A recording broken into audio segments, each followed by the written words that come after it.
3 फरवरी 2023 का हिंदी का पैसेज देखिए आप। दिए गए गद्यांश को ध्यानपूर्वक पढ़िए और पूछे गए प्रश्न का विकल्प चुनिए। कहा जाता है स्वस्थ शरीर में स्वस्थ मस्तिष्क का वास होता है और स्वास्थ्य शरीर के लिए वातावरण का शुद्ध होना अत्यंत आवश्यक है। जनसंख्या की बेहिसाब वृद्धि और जनता की बढ़ती मांगों की आपूर्ति के लिए रोजगार और आवश्यक वस्तुओं की पूर्ति के लिए बढ़ता औद्योगिकरण दोनों ने वातावरण को सीमा से अधिक प्रभावित किया है। ऐसी अवस्था में वातावरण का शुद्ध रहना स्वयं एक समस्या बन गया है।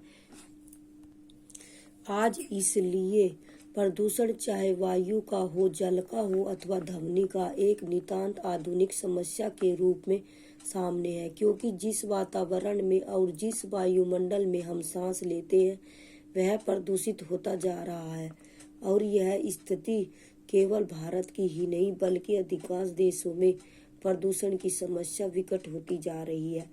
वैज्ञानिकों का तो यहाँ तक का कथन है कि अधिकांश देशों में प्रदूषण की समस्या विकट होती जा रही है। वैज्ञानिकों का तो यहाँ तक का कथन है कि शीघ्र ही नहीं नियंत्रित किया गया तो अपने आने वाले दशकों में यह एक पृथ्वी मनुष्य तो क्या किसी भी जीवधारी के रहने योग्य नहीं रह पाएगी। वनस्पतियां तक नहीं पनप पाएंगी। प्राणी के जीवन का तो प्रश्न ही नहीं उठता। क्वेश्चन 1, गद्यांश के आधार पर स्वस्थ शरीर के लिए आवश्यक है अच्छा स्वास्थ्य, शुद्ध वातावरण, शुद्ध भावनाएं, शुद्ध मनोभावना। इसका आंसर होगा शुद्ध वातावरण, ऑप्शन बी। क्वेश्चन 2, वातावरण पर बुरा प्रभाव डालने वाले मुख्य कारक हैं कौन से? जनता की वृद्धि, मांगे तथा पूर्ति, जनसंख्या तथा औद्योगिकरण में वृद्धि। इसका आंसर होगा ऑप्शन बी। क्वेश्चन 3, गद्यांश के अनुसार आधुनिक समस्याएं वायुमंडल प्रदूषण, रोजगार में कमी, जनसंख्या में वृद्धि, ग्लोबल वार्मिंग। इसका आंसर होगा वायुमंडल प्रदूषण, ऑप्शन ए। क्वेश्चन 4, प्रदूषण की समस्या केवल भारत में, केवल एशिया देशों में, संसार के अधिकतर देशों में। Option C. इसका आंसर होगा ऑप्शन सी। क्वेश्चन 5, गद्यांश में बेहिसाब बढ़ते प्रदूषण की तुलना किससे की गई है? ऑप्शन ए फणधारी सांप से, ऑप्शन बी गिरगिट से, ऑप्शन सी बिच्छू से, ऑप्शन सी अजगर से। इसका आंसर होगा ऑप्शन ए फणधारी सांप से। क्वेश्चन 6, आने वाले दशकों में यह पृथ्वी मनुष्य तो क्या किसी भी जीवधारी के रहने योग्य नहीं रह पाएगी। वाक्य का भाव है आने वाले वर्षों में पृथ्वी से मनुष्य का अस्तित्व समाप्त हो जाएगा, पृथ्वी से जंतुओं का अस्तित्व समाप्त हो जाएगा, पृथ्वी से सभी प्रकार के जीव का अस्तित्व समाप्त हो जाएगा। इसका आंसर होगा ऑप्शन सी। क्वेश्चन 7, नियंत्रित शब्द में प्रत्यय है तय, त्रित, यंत्रित, इत। इसका आंसर होगा ऑप्शन डी इत। क्वेश्चन 8, दशक में समास का भेद बताइए।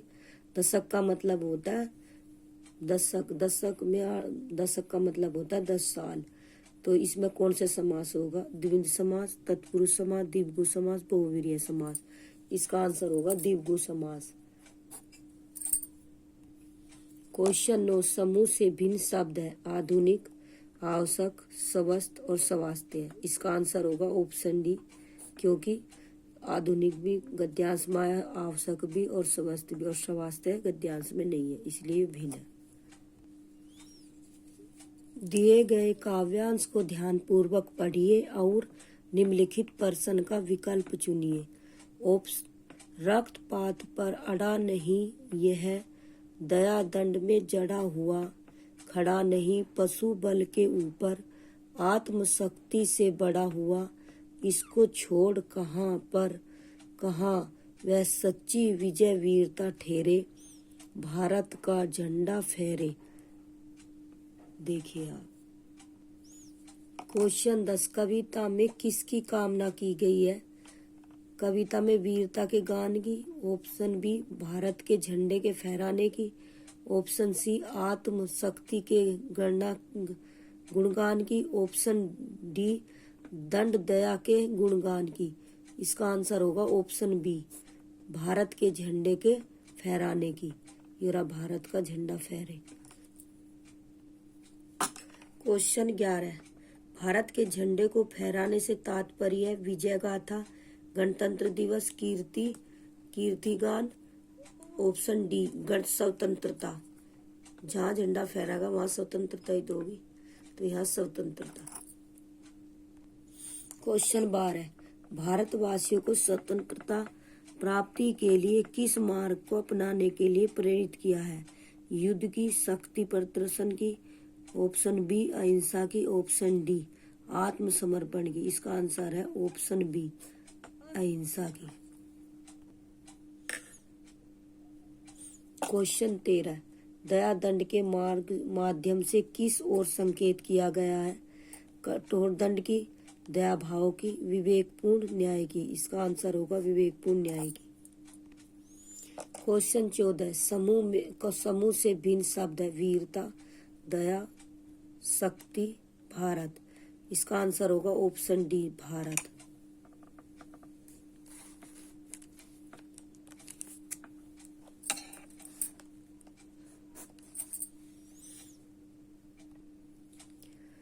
विजय शब्द का विलोम शब्द है पराजय।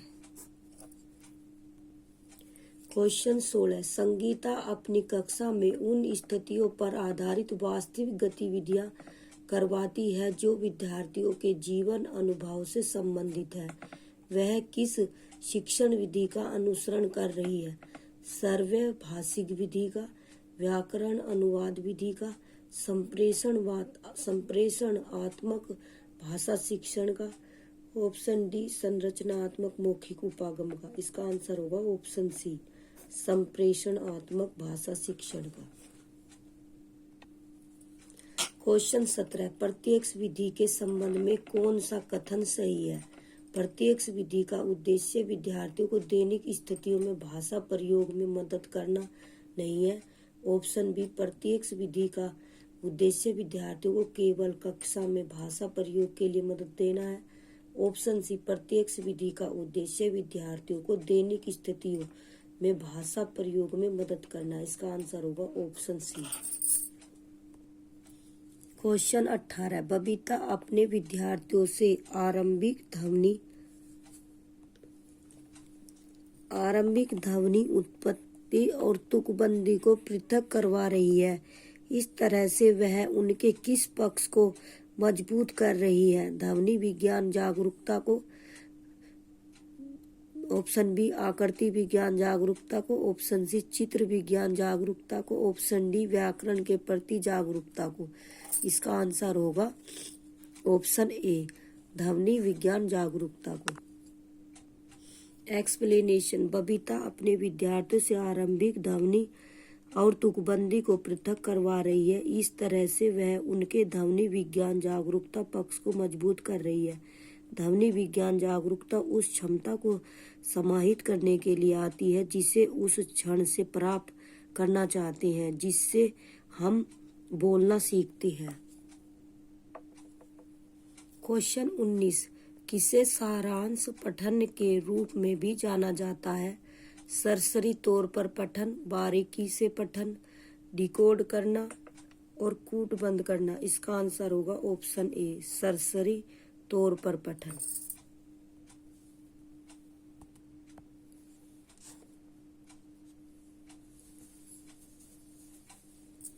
सरसरी तौर पर पठन को सारांश पठन के रूप में भी जाना जाता है। सरसरी तौर पर पठन का अर्थ है किसी पाठ को देखकर उसकी विषय वस्तु का पता कर लेना। क्वेश्चन 20, निम्नलिखित में से किसके अंतर्गत पाठ्य सामग्री को जल्दी जल्दी किसी विशिष्ट सूचना के लिए पढ़ा जाता है? सरसरी तौर पर, बारीकी से पठन। बारीकी से पठन, ऑप्शन सी डिकोडिंग पठन, ऑप्शन डी कूटबंध करना। इसका आंसर होगा ऑप्शन बी बारीकी से पठन। क्वेश्चन 21, गीता अपने विद्यार्थियों की परीक्षा की योजना बना रही है। वह उन्हें एक वाक्य देती है और उसमें एक शब्द विशेष को रेखांकित कर देती है। बहुविकल्पीय प्रश्न के माध्यम से वह रेखांकित शब्द के समीप अर्थ वाले विकल्प को चुनने के लिए कहती है। गीता भाषा के किस उपकौशल की परीक्षा ले रही है? श्रवण की, पठन की, शब्द भंडार की, व्याकरण की। इसका आंसर होगा ऑप्शन सी शब्द भंडार की। क्वेश्चन 22, प्रेरणा अपने विद्यार्थियों की शब्द संपदा की परीक्षा लेना चाहती है और उसे क्या नहीं करना चाहिए? बिना किसी संदर्भ के शब्दों के अर्थ पूछना। ऑप्शन बी वाक्य में किसी शब्द को रेखांकित कर उसका समानार्थी पूछना। ऑप्शन सी वाक्य में किसी शब्द को रेखांकित कर उसका विलोमार्थी पूछना। ऑप्शन डी अनुच्छेद से कुछ शब्द देकर संदर्भ में उनके अर्थ खोजना। इसका आंसर होगा ऑप्शन ए बिना किसी संदर्भ के शब्दों के अर्थ पूछना। क्वेश्चन 23, देवबीना अपने विद्यार्थियों को निम्नलिखित अनुच्छेद देती है। आज मैं खाली स्थान गई और कुछ फल व सब्जियां खरीदी। मैं जानती थी कि बारिश होगी पर मैं वो खाली स्थान लेना भूल गई और रास्ते में भीग गई। वह विद्यार्थियों को सर्वाधिक उपयुक्त शब्दों के माध्यम से रिक्त स्थानों की पूर्ति करने के लिए कहती है। रिक्त स्थान की पूर्ति के लिए देवबीना के विद्यार्थियों को क्या करना होगा? संदर्भ को समझकर सर्वाधिक उपयुक्त शब्द जानना होगा। ऑप्शन बी केवल व्याकरण के नियमों को समझना होगा। ऑप्शन सी वाक्य विन्यास को समझना होगा। ऑप्शन डी पाठ की विषय वस्तु को समझना होगा। इसका आंसर होगा ऑप्शन ए संदर्भ को समझकर सर्वाधिक उपयुक्त शब्द जानना होगा। क्वेश्चन 24, प्रत्येक विधि में व्याकरण किस प्रकार से पढ़ाई जाती है? आगमनात्मक तरीके से, निगमनात्मक तरीके से, बिना व्याख्या के, कृत्रिम तरीके से। इसका आंसर होगा ऑप्शन ए आगमनात्मक तरीके से। क्वेश्चन 25, पाठ्यक्रम डिजाइन में प्रस्तुतिकरण अपने आप में किससे संबंधित है? ऑप्शन ए वे प्रक्रियाएं जिनसे कोश विषयक और व्याकरणिक विषय वस्तु का चयन किया जाता है। वे सिद्धांत जिनसे विषय वस्तु का संयोजन व क्रम निर्धारित किया जाता है। ऑप्शन सी सूचनाएं प्रस्तुत करने की तकनीक। ऑप्शन डी भाषा शिक्षण की विशिष्ट प्रक्रियाओं का इस्तेमाल करना। इसका आंसर होगा ऑप्शन बी वे सिद्धांत जिनसे विषय वस्तु का संयोजन व क्रम निर्धारित किया जाता है। क्वेश्चन 26, वाचन और शारीरिक क्रियाओं के समन्वयन पर आधारित भाषा शिक्षण विधि कौन सी है? प्रत्यक्ष विधि। ऑप्शन बी समग्र भौतिक प्रतिक्रिया। ऑप्शन सी स्थितिपरक उपागम। ऑप्शन डी संरचनात्मक उपागम। इसका आंसर होगा ऑप्शन बी समग्र भौतिक प्रतिक्रिया। क्वेश्चन 27, भाषा की कक्षा का परिवेश किस तरह का नहीं होना चाहिए? बाल अनुकूलन, सजीव एवं सक्रिय, संसाधनपूर्ण, तानाशाही। इसका आंसर होगा ऑप्शन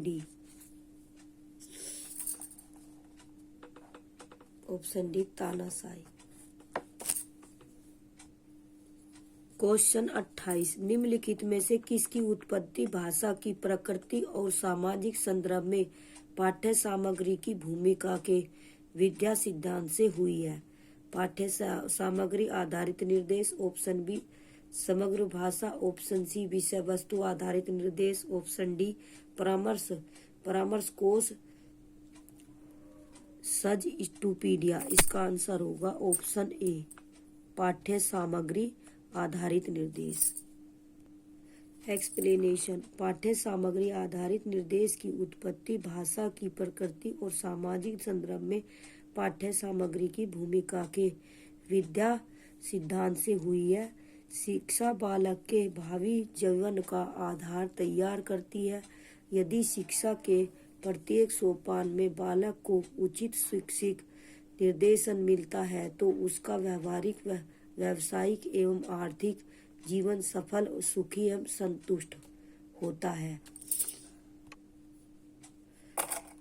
भाषा के विविध प्रकार जो दूसरों से केवल उच्चारण में ही भिन्न नहीं होते बल्कि शब्द भंडार, व्याकरण और शब्द क्रम में भी भिन्न होते हैं, उन्हें किस रूप में जाना जाता है? ऑप्शन ए बोली में, ऑप्शन बी उच्चारण लहजा में, ऑप्शन सी आप बोली में, ऑप्शन डी विशिष्ट शब्दावली में। इसका आंसर होगा बोली। एक्सप्लेनेशन। भाषा के विविध प्रकार जो दूसरों से केवल उच्चारण में ही भिन्न नहीं होते बल्कि शब्द भंडार, व्याकरण और शब्द क्रम में भी भिन्न होते हैं, उन्हें बोली के रूप में जाना जाता है। आर्मी विधि और किस नाम से जानी जाती है? सर्वे भाषिक विधि, प्रत्यक्ष विधि, परामर्श कोश, सज स्टोपीडिया, समग्र भौतिक प्रतिक्रिया। इसका आंसर होगा ऑप्शन ए, सर्वे भाषिक विधि। आर्मी विधि सर्वे भाषिक विधि के नाम से जानी जाती है। यह अंग्रेजी भाषा शिक्षण की एक विधि है जो पढ़ने और लिखने से पहले बोलने और सुनने के शिक्षण पर जोर देती है।